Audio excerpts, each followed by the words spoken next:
नमस्कार, आपकी आवाज में आपका स्वागत है। आपके साथ मैं हूं राज ठाकुर। आज सूर्य समाचार का कारवा पहुंचा है भिवानी महेंद्रगढ़ सीट को लेकर। क्या है समीकरण, जानने की कोशिश करेंगे। आवाम भी आप देख पाएंगे, जनता को भी आप देख पाएंगे और साथ ही साथ पॉलिटिकल पार्टीज के लीडर भी हमारे साथ होंगे, कुछ पूर्व विधायक भी जुड़ेंगे और जानने की कोशिश ये होगी कि यहाँ के स्थानीय मुद्दे क्या है, क्या स्थानीय मुद्दों पर वोट दिया जाएगा या फिर सेंटर ने जो काम किए या फिर काम नहीं किए उन्हें भी याद रखा जाएगा। क्या लड़ाई मोदी बनाम कांग्रेस होगी या फिर लड़ाई कैंडिडेट्स की होगी। सबसे पहले रुख करेंगे हमेशा की तरह सत्ता पक्ष का, यानी बीजेपी का। बीजेपी से हमारे साथ है शशि रंजन परमार। आप पूर्व विधायक हैं, बहुत बहुत स्वागत आपका।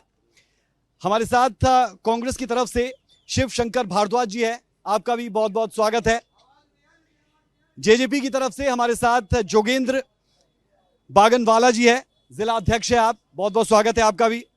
आईएनएलडी की तरफ से अनिल काटपालिया जी हमारे साथ, बहुत बहुत स्वागत आपका भी सर, शहरी प्रधान आप आईएनएलडी की तरफ से। बीजेपी की तरफ सबसे पहले रुख कर रहे हैं शशि रंजन परमार जी, आपके पास आ रहे हैं क्योंकि सत्ता पक्ष में आप है, 10 की 10 सीटें जीत चुके पिछले चुनावों में और अब की बार भी ताल तो वैसे ही ठोकना चाह रहे हैं। लेकिन जहां जहां हम घूमे पता यह चला कि कांग्रेस भी कंपटीशन में है। यहां की स्थिति क्या है, यानी भिवानी महेंद्रगढ़ सीट को लेकर क्या समीकरण नजर आ रहे हैं और किन मुद्दों के साथ आप चुनाव मैदान में जा रहे हैं, क्योंकि आखिरी चुनाव भी आप जीते और हैट्रिक की तैयारी है। इसमें कोई दो राय नहीं है, ये हैट्रिक होने को जा रही। तिबारा से भारतीय जनता पार्टी अच्छे मार्जिन से जीतने का काम करेगी और उसका कारण है लगातार 9.5-10 साल में केंद्र ने भी बहुत काम किए हैं और हरियाणा सरकार ने भी बहुत काम किए हैं। उसके आधार पे हम कह सकते हैं कि बहुत ज़्यादा कोई मुकाबले वाली बात मुझे तो लगती नहीं है। काफ़ी मार्जिन से बीजेपी सीट को निकाल पाएगी। मुद्दे क्या रहने वाले हैं आपके, किन मुद्दों के साथ आप चुनाव मैदान में कूदेंगे, किन बातों को लेकर आप लोगों के बीच में जा रहे हैं, कौन सी वो प्रमुख 2 से 3 चीजें? नहीं, काफ़ी काम हुए हैं। मैं बताऊं, भिवानी महेंद्रगढ़ लोकसभा में और विशेषकर भिवानी जिले में काफ़ी काम हुए हैं जो फर्स्ट टाइम हुए हैं। सरकारें तो कितनी रही, लेकिन एक सबसे बड़ी बात मैं मानता हूं, व्यवस्था परिवर्तन। हरियाणा बनने के बाद जो व्यवस्था परिवर्तन का काम मनोहर लाल जी ने किया वो बहुत बड़ा किया। अपोजिशन भी मानता है, ठीक है। उसी के तहत इतनी नौकरियां लगी हैं। पहले भी हम सरकारों में रहे, उसमें नौकरी के लिए पर्ची देनी पड़ती थी, खर्ची करनी पड़ती थी, लेकिन नो पर्ची खर्ची के तहत इलाके में नौकरियां लगी हैं। पूरे भिवानी जिले में लोकसभा तक में लगी हैं। सर, किन मुद्दों के साथ आप चुनाव मैदान में जा रहे हैं, कौन कौन से काम आपकी तरफ से किए गए, बहुत अहम हो जाता है। देखो, भिवानी जिले में बहुत काम भारतीय जनता पार्टी ने किया है, क्योंकि उसमें ये जितने भी मामले थे, काफ़ी रोड बनाए गए हैं, एनएच बनाए गए, 152D बनाया गया है। अभी देखते होगे आप, हांसी से भिवानी वाला है, आप खुद देख सकते हैं कि भिवानी का बाईपास और अपन पहले जाया करते तो हमारे खरक गांव से जब रोहतक शुरू हो है, एक सिंगल पटड़ी पता लग जाता भिवानी जिला आया है। मेरा गांव चांग है तो वहाँ भी पता लग जाता था जिला, भाई वो भिवानी जिला आ गया है। तो लेकिन इस सरकार ने इतना, मतलब हरियाणा एक, हरियाणी भी एक, मुख्यमंत्री मनोहर लाल जी रहे, बगैर भेदभाव के काम किए हैं। मैं अब तो शाम की बताऊं, विधानसभा में मेरे थोड़ी कसर रही वोटां की, लेकिन अब भी नौकरियों में हजारों आदमी तो शाम के लगे हैं। वहाँ को एमएलए मंत्री थोड़ी, लेकिन इसलिए नो पर्ची नो खर्ची के तहत ईमानदारी से जिस भाई का भी बच्चा था, आप उठा के देखेंगे हर गांव में कहीं 100, 200, 300, ये बहुत बड़ा काम सरकार ने किया है। मेडिकल कॉलेज यहाँ बनाया है और इस तरह तेल में भिवानी जिले में पहली बार जेपी दलाल मंत्री रहे, उन्होंने तेल में बंसीलाल जी ने जो खाड़े बनाए थे उनमें पानी पहुँचाने का काम इस बीजेपी सरकार में जेपी दलाल हमारे कृषि मंत्री। और मुआवजा पहले मुआवजा 50-100 रुपए मिलता था, अब लाखों रुपए मुआवजा किसान के खाते। ठीक है, तो ये कह रहे हैं कि मुआवजा भी दिया, पर्ची खर्ची के तहत काम भी किया। लेकिन इसमें कितनी सच्चाई है, कांग्रेस इस पर क्या सोचती है और किन मुद्दों के साथ चुनाव मैदान में आप कूद रहे हैं, ये अहम हो जाता है। साहब, जैसा मैंने आपको पहले बताया, सबसे अहम मुद्दा जो है, बीजेपी ने लोकतंत्र को फ्रीज कर दिया, संविधान को खत्म करने की इन्होंने कोशिश करी है। देश को एक टीएन सेशन की दोबारा से जरूरत है और ये साधारण चुनाव नहीं है, ये चुनाव देश की मर्यादा को, संविधान को, जो अंबेडकर साहब ने संविधान दिया था उसको कायम रखने की आज देश में जरूरत है। सर, बीजेपी ने क्या सर दिया? बिल्कुल आपकी बात ठीक है, लेकिन मैं स्थानीय मुद्दों पर अभी आ रहा हूं। स्थानीय मुद्दे कौन से हैं जिन्हें आप उठाने वाले हैं, क्योंकि जो लोग हैं वो स्थानीय मुद्दों पर ज्यादा सुनते हैं। जी बिल्कुल। Give me 1 minute only, don't disturb in between please. आज सबसे बड़ा मुद्दा हमारे युवाओं की बेरोजगारी है। क्या कौशल रोजगारी में ना कोई पेंशन है, ना कोई प्रमोशन है, ना कोई रिजर्वेशन है, और ये केवल भ्रष्टाचार और कुछ नहीं है। महंगाई जो 400 रुपए का सिलेंडर था आज 1200 का हो गया है। किसान को तो एमएसपी ये दे नहीं सकते और उद्योगपतियों के ये 14 लाख करोड़ रुपए माफ कर सकते हैं। आप देखिए, 750 किसानों की मौत हुई। ये किसान थे जो संकल्पी थे, ईमानदार थे, 10 नखूनों की कमाई खाते थे। ये महीनों क्या सालों बैठे रहे और इन्होंने मोदी को झुका दिया। और ये जो है अपने तीनों काले कानून सरकार को वापस करने पड़े। बिल्कुल सर, किसानों की बात आपने की इसलिए रोक रहा हूं, लोग भी जो है वो यहाँ पर सुन रहे हैं। जो किसान है वो कांग्रेस के साथ भी तो नहीं आए, कुरुक्षेत्र में आईएनएलडी का दामन थाम लिया।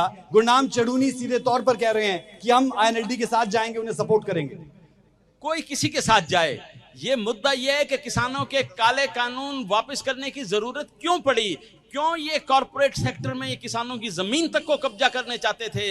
ये देश तभी बचा है अगर किसान बचे हैं। तो हिंदुस्तान के किसान ना केवल हिंदुस्तान के लोगों को, विदेश के लोगों को भी उनको अन्न देते हैं, उनका पेट भरते हैं। और जवानों का क्या किया इन्होंने? जवानों का बना दिया अग्निवीर। जो प्रदेश लॉ एंड ऑर्डर में और पर कैपिटा इनकम में हुड्डा साहब के टाइम में नंबर 1 होता था, आज उसका क्या हालत कर दिया है। हर पेपर लीक हो रहा है। आप देखिए क्या इनकी वो है, करोड़ों रुपए एचपीएससी के ऑफिस से बरामद हो रहे हैं, फिर भी कुछ नहीं बोलते ये। सर, मैं सेकंड राउंड ऑफ क्वेश्चंस में आपके पास आता हूं। डिबेट में ले लेते हैं जोगिंदर जी को। सर, कैसे देख रहे हैं जेजेपी मौजूदा वक्त में कहां पर खड़ी है? पहला सवाल तो यही जीवंत हो जाता है क्योंकि पार्टी में खलबली है, बहुत कुछ चल रहा है। इन तमाम चीजों के बीच में आपके कैंडिडेट यहां से कितना फर्क डाल पाएंगे, क्या लगता है? नहीं, फर्क डालने की क्या बात, हम तो जीतने के लिए चुनाव लड़ रहे हैं। और ये बीजेपी और कांग्रेस, ये बी टीम तो हमारे को बता रहे हैं और बी टीम का काम कांग्रेस कर रही है। आज किरण चौधरी ये कह रही है कि भी दान सिंह ने जो मेरे निंदा कर लिया उसका डबल डालेंगे। शशि जी से इसका धर्मवीर ने निंदा डाले ढाई, वो डबल डालेगा। पर्चे खर्चे की बात करें हैं, 150 आदमी चौटाला सरकार में लगवाए डे हैं, शशि नरमन ने भी लगवाए डे हैं। तो पर्चे खर्चे की तो क्या बात है? और इस सरकार में ना पर्चे, ना खर्चे, ना नौकरी, कोई चीज नहीं लगी। तो फिर सर आप कर क्या रहे थे इतने सालों तक? 4 साल तक गठबंधन में क्या कर रहे थे? अगर सरकार ने कुछ किया ही नहीं तो फिर इस दौरान क्या किया? हम हमारे मुद्दों के ऊपर समर्थन किया था। हमेशा बीजेपी के साथ चोई देवलाल से लेके आज तक हमारा समर्थन रहा है। आपस में मिलजुल के, कभी वह बड़ी पार्टी रही, कभी हम बड़ी पार्टी रही। लेकिन कांग्रेस के साथ उनके पास तो आदमी 30 थे। लेकिन सर ये तो मौका परस्ती हो गई कि मौका परस्ती, 4.5 साल तक मलाई खूब चाटी, उसके बाद निकल लिए। नहीं, मलाई किस चीज बात की चाटी? हमने तो जो किसानों का था एमएसपी के ऊपर, दुष्यंत चौटाला ने 14 फसलों के ऊपर एमएसपी दिलवा, मंडियों का विस्तार करवा, बेरोजगारों के लिए 75% का कानून पास करवा, महिलाओं को 50% आरक्षण दिवा, और ये जो आटा वितरण है उसके अंदर 33% महिलाओं का करवा।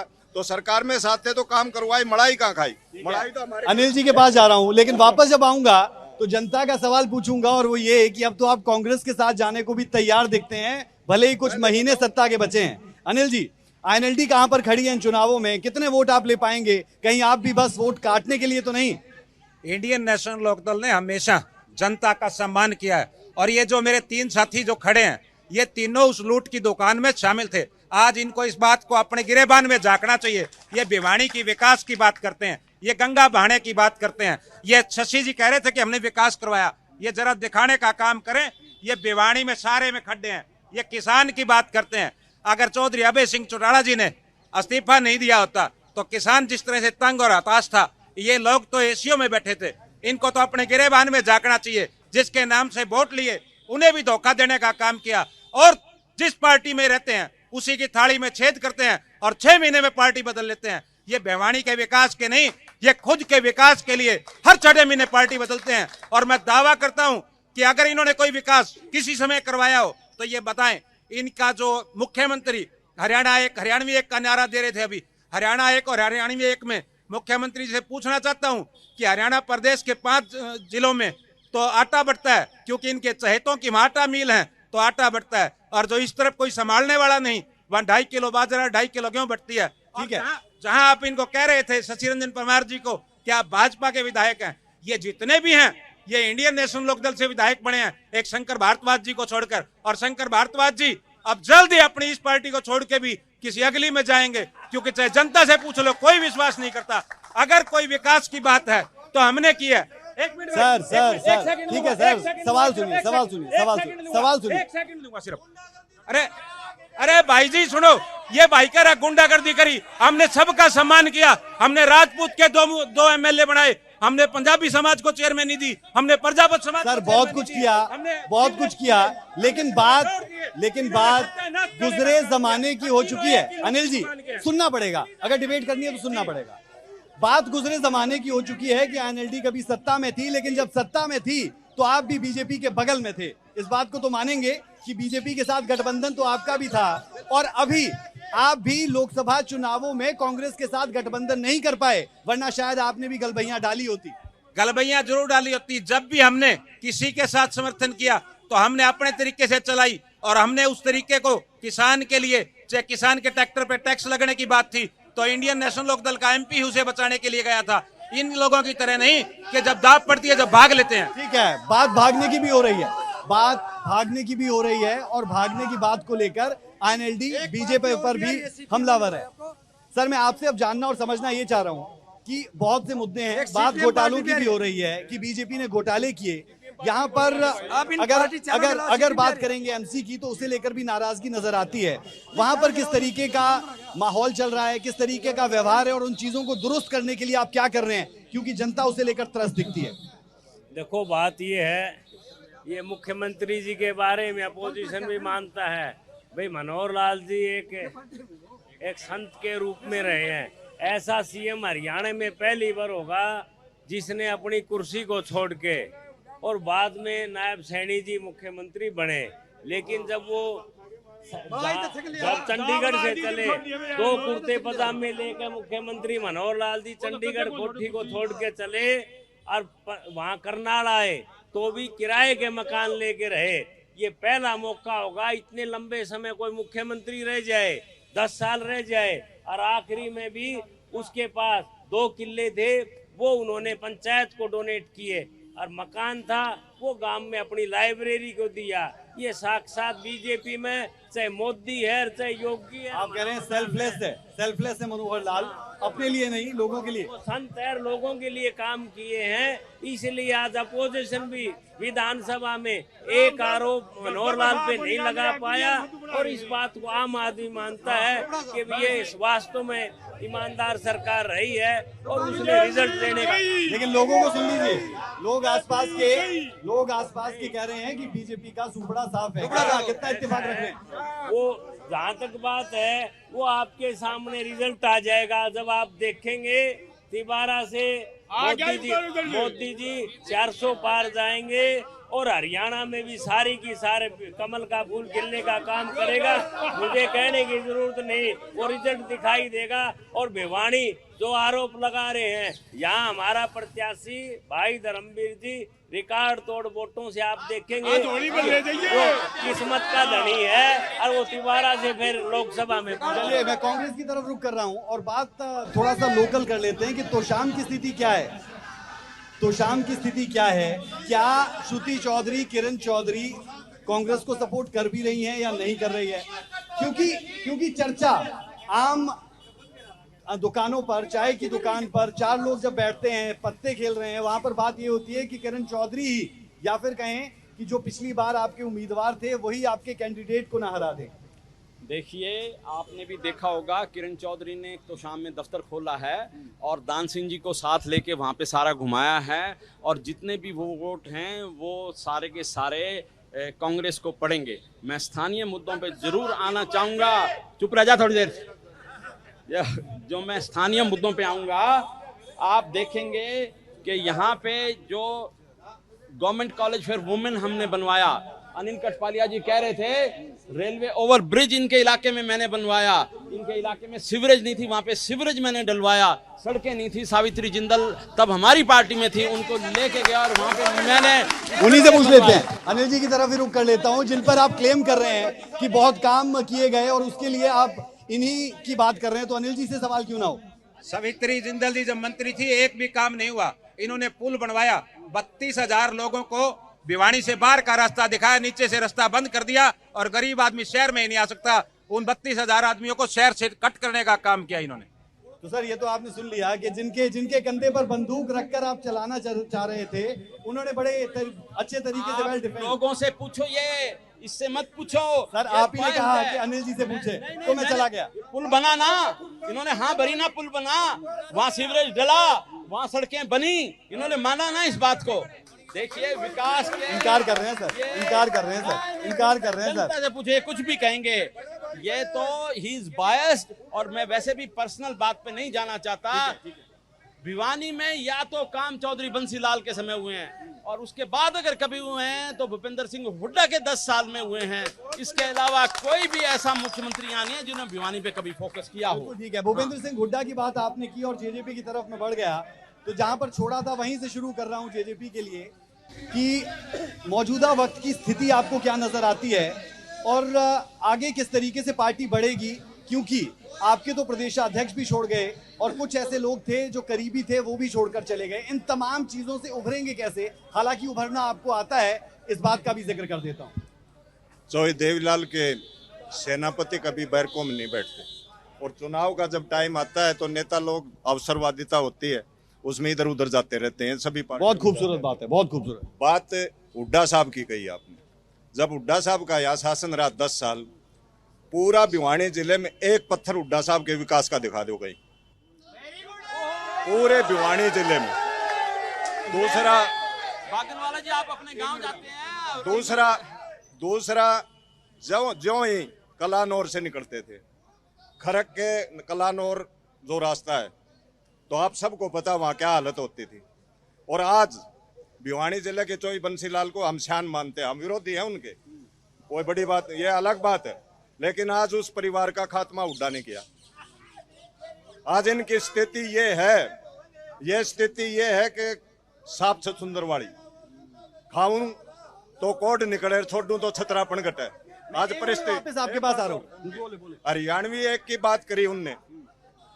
बीजेपी ने जितना जातिवाद और धर्म के ऊपर जितना जहर फैला है, तो हरियाणवी एक की क्या बात है? या तो 35 एक की बात, कभी 36 की बात। और दूसरी बात, बीजेपी के आज भिवानी के अंदर विधायक है, वो न्यू करी आज विधायक है। आज भिवानी की आप स्थिति देखो क्या है। हरियाणा के टोटल शहर हैं, भिवानी को गांव बना दिया है बीजेपी ने। आप ही के 2 सवाल मैं ले लेता हूं। पहले कांग्रेस की तरफ, सर मीठा मीठा गप और कड़वा कड़वा थू तो नहीं हो सकता। जेजेपी भी जब आपको घेरेगी और कहेगी कि भूपेंद्र सिंह हुड्डा ने एक काम नहीं करवाया या कांग्रेस ने एक काम नहीं करवाया, तो उसे मैं आपको काम गिनवाता हूँ। 2 रेलवे के ओवर ब्रिज 22 करोड़ रुपए से हुड्डा साहब ने बनवाए, कांग्रेस के राज में बने। गवर्नमेंट कॉलेज फॉर वुमेन उस कांग्रेस के राज में बना। बीएड 40 साल से थी, कॉलेज नहीं था, मैंने खड़े होके वो कॉलेज बनवाया है। सर गिनवा दिए काम, काम गिनवा दिए सर। मैंने तो बताया है, वो काम तो मैं भी गिनवाऊंगा मेरे, लेकिन लोग के खुश हैं। लोगों से पूछो काम होए कि नहीं होए। भाई मैं और पंडित जी कहने से थोड़ा होगा, ये क्या कह रहे हैं उनसे पूछो। ठीक है, क्योंकि बात भूपेंद्र सिंह हुड्डा, कांग्रेस, बीजेपी, इन तमाम चीजों के बीच में हो रही है, तो लोकसभा चुनाव के इस दौर के दौरान आईएनएलडी की तरफ से ये कोशिश हुई कि गठबंधन में आप जा पाएं, लेकिन गठबंधन नहीं हो पाया और आईएनएलडी के बड़े नेताओं की तरफ से, प्रवक्ताओं की तरफ से ये बात लगातार कही गई कि भूपेंद्र सिंह हुड्डा गेम खेल गए, और एनएलडी के साथ इंडिया गठबंधन के तहत आपको एंट्री नहीं आने दी। आप कांग्रेस के साथ जाने के इच्छुक थे लेकिन लिया नहीं। भूपेंद्र सिंह हुड्डा जी बीजेपी की बी टीम है, उसका जीता जागता उदाहरण है। जो सैनी इस प्रदेश को आग लगाने में सबसे आगे था। सर तो फिर आप उनके साथ क्यों जाना चाहते थे? पहले आप उनके साथ जाना क्यों चाहते थे? सुनने का काम, आप उस पर तो जवाब दें। उस पर मैं लूंगा आप ही से लूंगा, आपको टाइम दूंगा पूरा, लेकिन आप इसका जवाब दें कि फिर आप गठबंधन में उनके साथ जाने के लिए लालायत क्यों थे? हरियाणा और देश की जो इन्होंने बर्बादी कर रखी है उसके लिए हम कुर्सी के भूखे लोग नहीं हैं। हमने हमेशा कुर्सी की कभी परवाह नहीं की, चाहे एक कुर्सी रही उसे भी छोड़ने का काम किया। हमने जो चीज थी हमने ये कहा कि जो हम कांग्रेस के साथ जाने को तैयार हैं, लेकिन भूपेंद्र सिंह हुड्डा बीजेपी की बी टीम है। उन्होंने सैनी जैसे जिन्हें पूरे प्रदेश को जलाने का काम किया उसे तो कांग्रेस में लिया, लेकिन अपने आप को साबित करने के लिए एक यहाँ की कोठी को भी ताला लगा दिया, एक वहां भी लगाना चाहता था। लेकिन जनता हमारे साथ है। जब 4 तारीख को रिजल्ट आएगा इन सभी की आंख खुली की खुली रह जाएंगी। ठीक है, जनता की तरफ जरा रुख कर लेते हैं। जनता क्या सोचती है ये भी जरूरी हो जाता है। मैं देख पा रहा हूँ कि पेंशन बहाली संघर्ष समिति के लोग भी यहाँ पर पहुंचे हैं, तो यहाँ से ये बेरंग लौट जाएं, ऐसा होना नहीं चाहिए। इसलिए मैं जानना चाह रहा हूँ क्या आपकी मांगे हैं इन चुनावों में, किन मुद्दों के साथ आप वोट डालने वाले हैं, और स्पेशली अगर पेंशन बहाली की बात करते हैं तो उसे लेकर क्या विचार? सबसे पहले तो सूर्या समाचार जो हमारी आवाज को देश प्रदेश के कोने कोने तक पहुंचा रहा है उसका धन्यवाद इस प्लेटफॉर्म उपलब्ध कराने के लिए। और फिर मेरी बात सारे के सारे राजनीतिक दलों के नुमाइंदे ध्यान से सुने। आज देश और प्रदेश में करोड़ों कर्मचारी और उनके परिजन वोट फॉर ओपीएस मुहिम चलाए हुए हैं। मतलब ओपीएस के मुद्दे पर मतदान करेंगे। एक गटर की सफाई करने वाला कर्मचारी और उससे लेकर अर्धसैनिक बलों के जो जवान हैं जो माइनस डिग्री में देश की सेवा करते हैं उनको पेंशन नहीं है। और हमारे जो राजनेता हैं उनको 5-5 पेंशन है। और यहां तक होती तो भी गनीमत होती, सजा याफ्ता नेता भी 5-5 पेंशन उठाते हैं जो करोड़पति अरबपति हैं। तो इन पार्टियों का ओपीएस के ऊपर हम किस आधार पे या आश्वासन पे या विश्वास पे इनको मत दें, क्योंकि भिवानी महेंद्रगढ़ लोकसभा जो है उसमें भी 1 लाख कर्मचारी और उनके परिवार मतदान करेंगे। तो इन पार्टियों को हम किस आश्वासन या आधार पे वोट करेंगे, एक तो ये बताएंगे। और दूसरा, छत्तीसगढ़, राजस्थान और हिमाचल प्रदेश में जब कांग्रेस ओपीएस लागू कर सकती है तो हरियाणा के कर्मचारियों से क्या दिक्कत है? हरियाणा में ये ओपीएस कब लागू होगी? बिल्कुल ठीक। तो फिर बीजेपी से जवाब तो बनता है। साहब आपके लिए सीधा सीधा सवाल है कि ओल्ड पेंशन स्कीम को लागू कर दीजिए, वोट आपकी झोली में जाएगा, और अगर नहीं करेंगे तो हाल हिमाचल की तरह सत्ता गंवाने का होगा। देखो ये मामला तो पार्टी हाईकमांड का है, हमारे लेवल का तो है नहीं।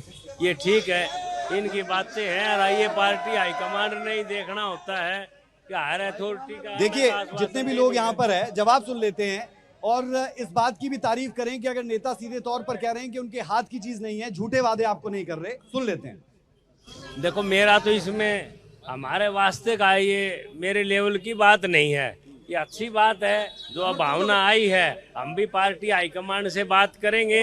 हम तो अपने क्षेत्र की कह सकते हैं। मैं इस सरकार का इसलिए आभारी हूँ कि तुसाम जैसे क्षेत्र में वहाँ इस सरकार में एमएलए मंत्री ना होते हुए भी हमने कैरू में नया कॉलेज खोला 40 करोड़ से, सीएचसी बनाई 20 करोड़ से। इस सरवाड़ उस बेल्ट में कभी किसी सरकार ने ध्यान नहीं दिया। बच्चे हमारे हिसार या भिवानी पढ़ने आते थे, वहाँ नए कॉलेज की नींव हम रख के आए और सैकड़ों करोड़ रुपए में भारतीय जनता पार्टी में सरकार से लगा पाया। तो वो यही है कि भाई इसमें बगैर भेदभाव के इलाके में काम मुख्यमंत्री जी ने किए और हमें डेवलपमेंट ही हमारा इशू है। मैं उस आधार पे कह सकता हूँ बीजेपी हर हालत में सीट निकालेगी। बीजेपी वाले भी कर रहे हैं और जो बीजेपी में नहीं है वो भी हमें। सर इशारा आप किस तरफ कर रहे हैं वो सवाल मैं पूछ चुका हूं। तो आप खुद के काम को लेकर कॉन्फिडेंट है, खुद के कार्यकर्ताओं को लेकर कॉन्फिडेंट है, या कांग्रेस पार्टी की फूट के फायदे की बात आप कर रहे हैं? नहीं, वो बीजेपी ने इतने काम किए हैं, हम 100% कॉन्फिडेंट हैं।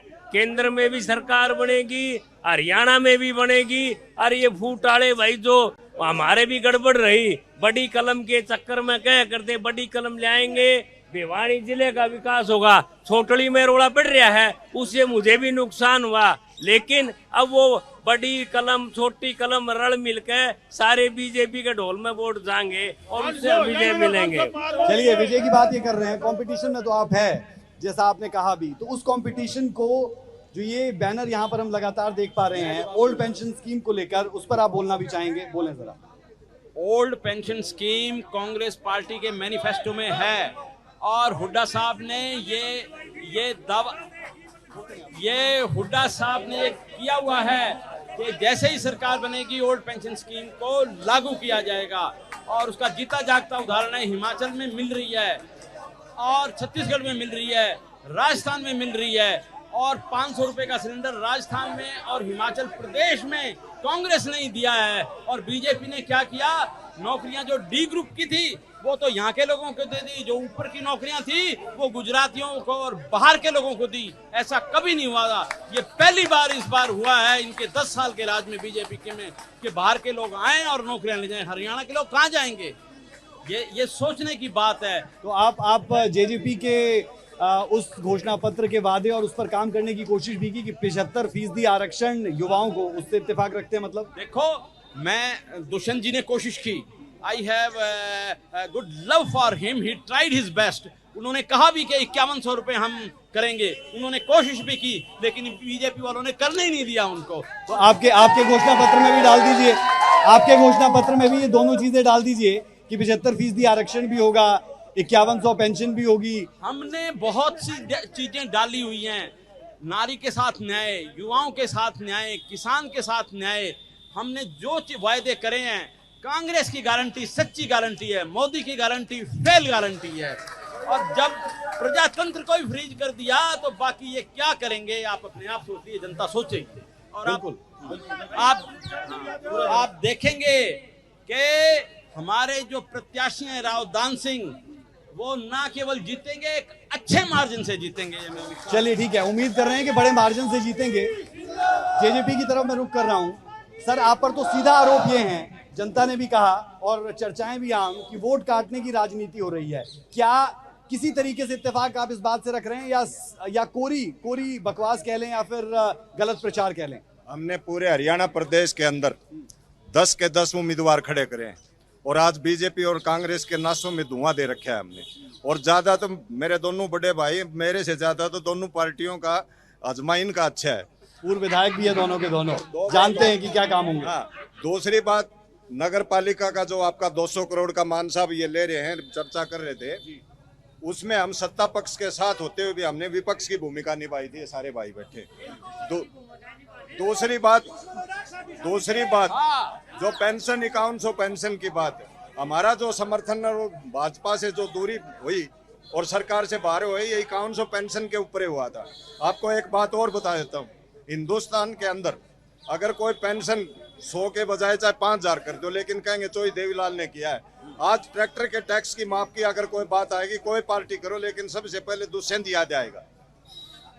ठीक है, तो अनिल जी भी है और अनिल जी भी अपनी आवाज को बड़े पुरजोर तरीके से बुलंद कर रहे हैं, क्योंकि आईएनएलडी है और आईएनएलडी जानी जाती है अपनी बात को अच्छे से रखने के लिए। ओल्ड पेंशन स्कीम हो, अग्निवीर योजना हो, इन तमाम मुद्दों को लेकर आपकी राय क्या है? और इसमें जोड़ लीजिए 370। ये जो 370 हटाने की बात बीजेपी वाले करते हैं, या जो पेंशन की बात है, आज भी अगर विधानसभा की आप कोई भी प्रोसीडिंग उठा के देखेंगे तो हर एक व्यक्ति का मुद्दा आदरणीय चौधरी अभय सिंह चौटाला जी उठाते हैं। जहां परमार साहब कह रहे थे कि छोटा पेन बड़ा पेन, परमार साहब के जहन में भी है और इनके ताजा मुख्यमंत्री बने सैनी साहब ने भी कहा है कि जो सरपंचों की और पंचों की और जो नगर परिषदों के चेयरमैन की जो शाही इनको पेन की निकाल रखी थी, वो दोबारा डालने का काम करेंगे। लेकिन विधायक जी, आप दोबारा डालो या ना डालो, सैनी साहब चाहे उस बात का आश्वासन दें या ना दें, लेकिन ये जो छोटी पंचायतें हैं, ये जो नगर परिषद के चेयरमैन हैं, सरपंच हैं, नंबरदार हैं, पटवारी हैं, जो महिलाएं हैं, जिनको इन्होंने प्रताड़ित किया है, जिनके इन्होंने हकों की लड़ाई को छीना है, जिनके इन्होंने ताकत जो उनकी शाही निकाली है पेन की, इनको इस देश से निकालने का काम करेंगे। ये गलत फहमी के शिकार हैं। ये तो कहते हैं 400 पार, लेकिन 4 तारीख को ये देश से बाहर। आईएनएलडी का स्टैंड क्या है कि 370 हटा दी गई जम्मू कश्मीर से, अगर आपको ये मौका मिले तो क्या आप कहेंगे कांग्रेस के स्टैंड के साथ जाएंगे कि हम वापस 370 को लाएंगे, या फिर जो बीजेपी ने किया वो ठीक? बीजेपी जो कहती है वो झूठ कहती है। ये एक बात और भी कहती वो तो कर दिया सर उन्होंने। सर एक मिनट पहले आप सुने। ये तो एक बात और भी कहते हैं, हम राम को लाए हैं। 1993 में मेरे दादाजी स्वर्गवास हो गए थे, उससे पहले हम उनसे सुनते आए थे कि राम हमें लेकर आए थे। लेकिन जिस व्यक्ति ने राम की ड्रेस डालने की कोशिश की वो आज जहां है, मेरे को कहने की जरूरत नहीं, इन लोगों की भी वहीं जगह बनेगी। ये राम को लाए थे कि राम इनको लाए थे, इनके अंतरात्मा से पूछो। इतने बड़े झूठे व्यक्ति हैं, भगवान को भी उंगली पकड़ के लाने की बात करते हैं, आदि मंदिर की उद्घाटन करते हैं, या मेडिकल का जो उद्घाटन किया उसकी भी आज बिल्डिंग तैयार नहीं, आप जाके देख लो। इनकी तो वो है कि भाई इनके कोई पल्ले नहीं, और इनका क्या करेगा कोई जिसके नहीं पल्ले कोई। चलिए ठीक है, जनता भी हमारे पास है, जनता के साथ भी बातचीत करेंगे कि लोग क्या, जनता क्या कह रही है। मैं आ रहा हूं सर आपके पास ही। क्या माहौल लग रहा है खासतौर पर भिवानी सीट को लेकर, किस तरीके का माहौल है और किसे वोट करेंगे? राव बहादुर सिंह जीतेगा, घने वोटा जीतेगा। आप क्या सोचते हैं, क्या मुद्दे?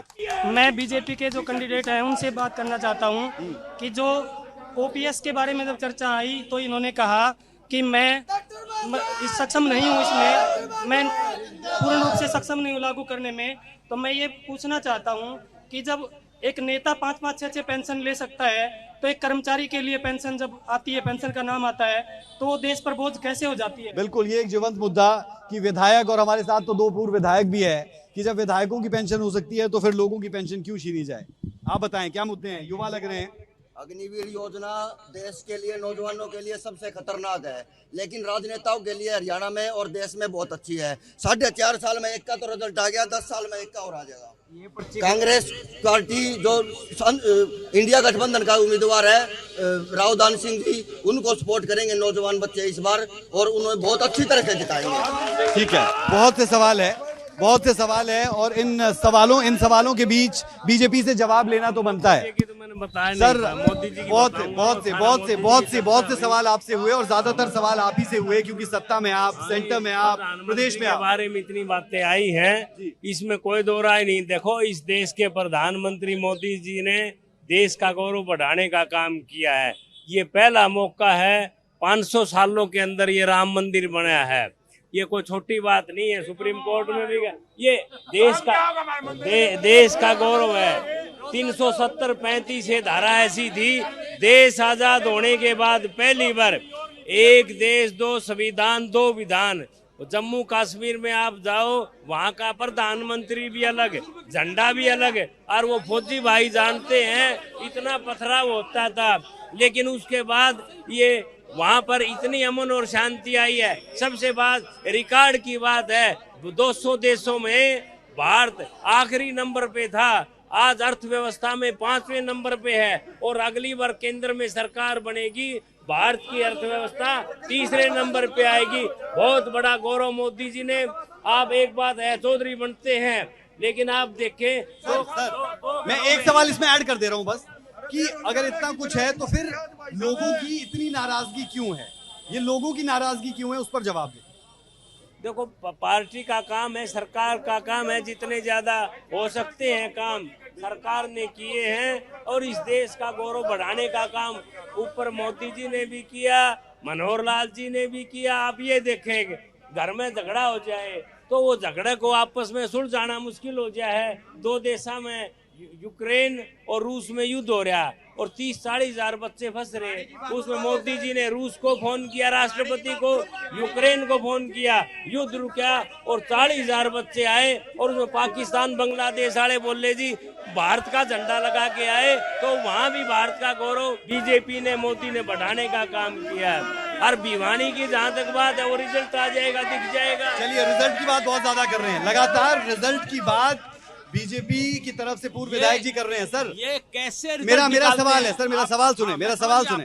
नहीं सर, मेरा सवाल ये है कि भिवानी का विकास क्यों नहीं हो पाया? बड़े बड़े दिग्गज नेता यहाँ से रहे, लेकिन ये जनता, ये आवाम ये क्यों कह रही है कि भिवानी का विकास नहीं हुआ? सरकार कांग्रेस की भी रही, लोग कांग्रेस की भी रहे, लोग बीजेपी के भी रहे, लेकिन विकास से दूर क्यों, पानी स्टेज तक क्यों नहीं पहुंचा? ये इन तमाम लोगों का भी सवाल।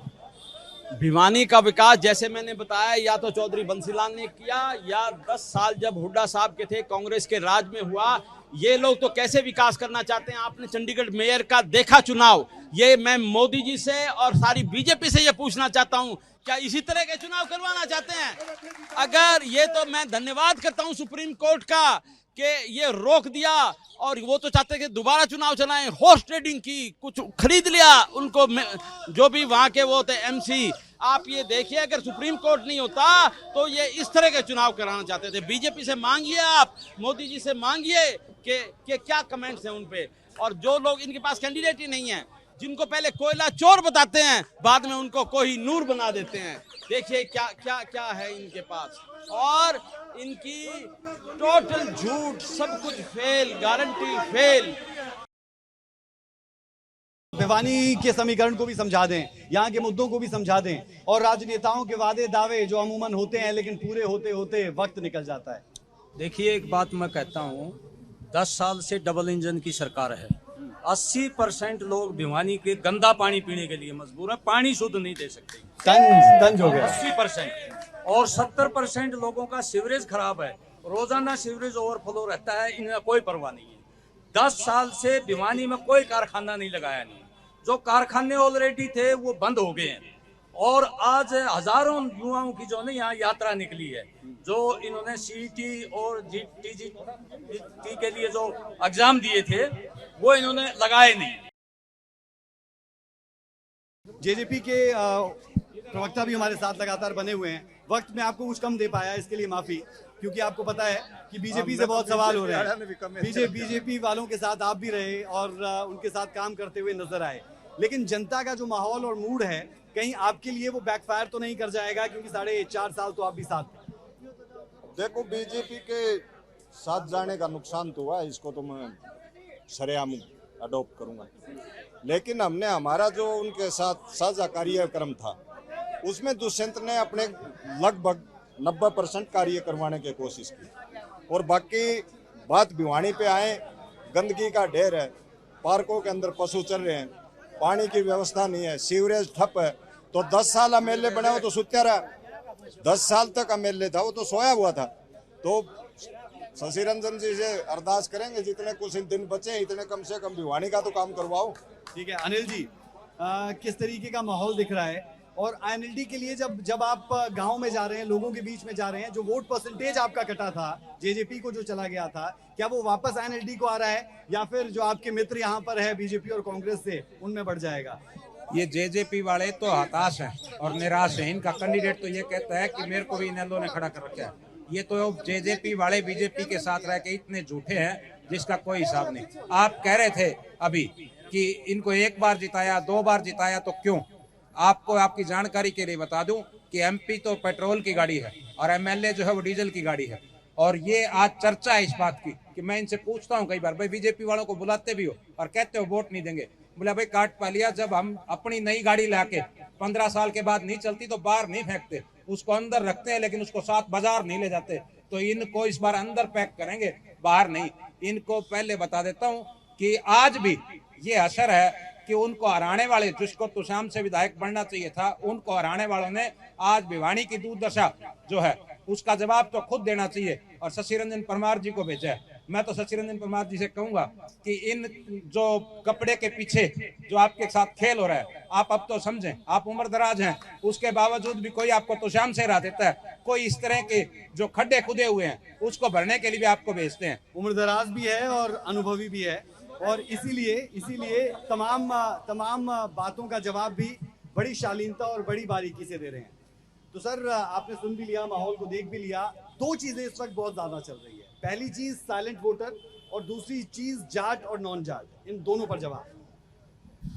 देखो, इसमें कोई दो राय नहीं। जहाँ साइलेंट वोटर की बात है, जो आप यहाँ आपके नहीं आए हुए हैं, मैं ये मानता हूँ मैक्सिमम साइलेंट वोटर बीजेपी के साथ है। बीजेपी ने लाभार्थी स्कीम के तहत बहुत बड़ा फायदा मोदी जी ने लाभार्थी को दिया है, गरीब आदमी को, उसका उदाहरण है। पहले मैं ये कह रहा हूँ, जो इस सरकार से पहले कभी नहीं हुआ। आयुष्मान भारत के तहत वो 5 लाख का गरीब आदमी का इलाज हो जाता है, वो आदमी को पहली बार हुआ है। हरियाणा की बात है, उसके मुख्यमंत्री जी ने मनोहर लाल जी ने उसका दायरा 1,20,000 कांग्रेस टेन्योर में हर स्टेट में उसका रेशो 1,20,000 फैमिली आईडी वाले का था, चाहे राजस्थान था, और लेकिन उसकी 1,80,000 कर दी। उससे 40 लाख परिवारों को बढ़ी। अब तक भी 80 लाख परिवारों को आयुष्मान के तहत उनको बेनिफिट हरियाणा में मिला है और करोड़ों आदमियों की रजिस्ट्रेशन हुई है। और इसी तरीके से और दुनिया भर की जो प्रधानमंत्री सम्मान योजना के तहत 2,000 रुपये 6,000 रुपये इस सरकार ने पहली बार किए हैं। तो इतने बड़े और भी काम किए हैं। ठीक है सर। साइलेंट वोटर है और जो लाभार्थी है वो भी, और जो आप कह रहे हो जाट गैर जाट, आप रिजल्ट में देखेंगे यहाँ बीजेपी इन बातों से ऊपर हट के काम करती है। जाट भी ढोल भरेगा और गैर जाट भी भरेगा। बहुत शानदार, ऐसा ही होना भी चाहिए, ऐसा ही होना भी चाहिए। मैं आपसे इतना कुछ हो रहा है तो फिर मैं आपसे एक और सवाल ले लेता हूँ। अगर बीजेपी यहाँ से जीत रही है तो मार्जिन कितना रहेगा? मार्जिन कितना रहेगा जीत का, धर्मवीर जी का हैट्रिक का? मार्जिन तो आपको सामने दिखाई दे जाएगा, लेकिन मैं ये कह रहा हूँ कि जबरदस्त वोटों से भारतीय जनता पार्टी भिवानी महेंद्रगढ़ लोकसभा से जो हमारे प्रत्याशी हैं धर्मवीर सिंह जी, वो किस्मत के भी धनी हैं और लगातार बनते हैं तो तिबारा बनके वो रिकॉर्ड बनाएंगे और बीजेपी की ये सीट मोदी जी की झोली में जाएगी। एक आखिरी सवाल मैं आपसे ले रहा हूँ। सवाल ये है कि क्यों जनता आपको वोट दे, पहला, और दूसरा आपने दावा किया कि जीत कांग्रेस दर्ज कर रही है, मार्जिन कितना होगा? मैंने आपको कहा 10 साल का कांग्रेस का काम, चौधरी बंसीलाल जी का काम, और कांग्रेस पार्टी जो है ये त्याग तपस्या बलिदान की पार्टी है, ये गांधी नेहरू पटेल की पार्टी है। और जो भी काम भिवानी में हुए हैं वो केवल कांग्रेस के राज में हुए हैं। और इनके बीजेपी के कैंडिडेट तो अपने नाम पे और काम पे तो वोट मांगते ही नहीं, वो तो मोदी जी के नाम पे मांगते हैं। Modi is gone now. लोगों ने देख लिया मोदी जी झूठ का एक पुलिंदा हैं। सर मार्जिन कितना होगा फिर ये भी बता दीजिए, जब इतनी भविष्यवाणी आपने कर दी, मार्जिन बता दें। I feel it would be more than 1 lakh. 1 lakh से ज्यादा मतों से कांग्रेस के जो प्रत्याशी है वो जीतेंगे, ऐसा दावा किया जा रहा है। तो हम यहाँ पर पहुंचे, लोगों के साथ बातचीत हमने की लगातार, और किसान भी यहाँ पर हमारे साथ जुटे हुए हैं, उनके साथ जरा बातचीत कर लेते हैं। जी बोले सर, आप बात पूरी कीजिए, माइक पर आवाज आएगी। देखिए 1 मिनट भाई, सारे ध्यान से सुनो। ये जो चुनाव है ये फसल और नस्ल का है। वो किस प्रकार है, आपका हाथ पकड़े सॉरी इसके लिए। ये इसलिए है क्योंकि किसान अगर जीवित रहेगा तो इस देश में व्यापार जीवित रहेगा, इस देश के अंदर नौजवान जीवित रहेगा। लेकिन इस सरकार ने किसानों की बिल्कुल नहीं सोची। 9.5 साल तक किसानों का बिल्कुल दुर्गति करी, उसे मजदूरी घट गई और व्यापार पे असर पड़ा है। मैं कहता हूं कि जो MSP देगा और जो किसान की बात करेगा, मजदूर की बात करेगा, नौजवान की बात करेगा, वो इस देश पर राज कर सकता है। अब ये नस्ल और फसल बचाने का टाइम है, इसलिए वोटर समझदार है, बिल्कुल सचेत होकर वोट डालेगा। चलिए, तो यहाँ पर लोगों की भी आपने राय ले ली और अलग अलग वर्गों के लोगों को आपने सुना, अलग अलग वर्गों के लोगों को आपने यहाँ पर सुना। सूर्य समाचार की टीम भिवानी पहुंची, भिवानी महेंद्रगढ़ सीट का हाल जानने की कोशिश हुई, और कोशिश ये थी कि तमाम पॉलिटिकल पार्टीज के जो नेता है वो सोचते क्या है और किस मुद्दों के साथ, किन मुद्दों के साथ वो जनता के बीच में अपने विजन को लेकर पहुंचे हैं। भिवानी से कैमरामैन रिंकू मेहरा और विशाल गुलाटी के साथ राज ठाकुर, सूर्य समाचार।